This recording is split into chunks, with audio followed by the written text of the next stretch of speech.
One of the central arguments of the God delusion, Richard Dawkins' book, is the famous schoolboy argument. If we believe in a creator, we'll have to ask who created the creator.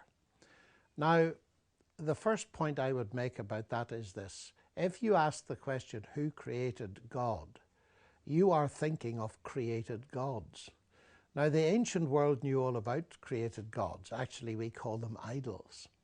And people don't believe in them usually nowadays. So if Richard Dawkins really thinks that what he's demolishing is belief in created gods, then good for him. But he could have written a far shorter book, because millions of us don't need any convincing that created gods are a delusion.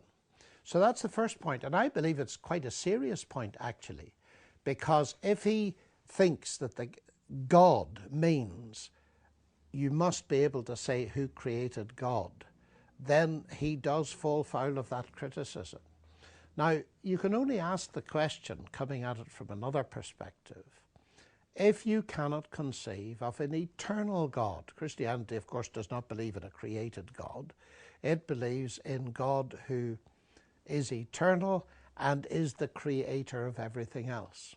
In other words, God is uncreated. So what I'm claiming, to use mathematical language, is that the category of the uncreated is not empty. Now, it could be that Richard Dawkins has difficulty with the notion of the uncreated, although, and I'd like to know the answer to this, I don't know the answer to this, does he believe that matter and energy have existed forever? Because if he does, as many people do who are atheists, then they do believe in something eternal. So the problem must be that they can believe in something eternal, but they don't believe in an eternal person, an eternal God. But where's the logical difficulty? If you admit that something eternal exists, then postulating that an eternal person exists. On the other hand, if they believe that matter and energy are finite, we can ask them their own question: who created that? And who created whatever created that, and so on. You have an infinite regress unless you can see that the buck must stop somewhere.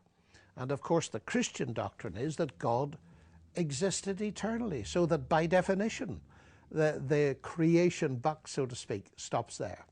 So I really think that in a way, the game is given away by asking that question. Dawkins is thinking of created gods, which are a delusion.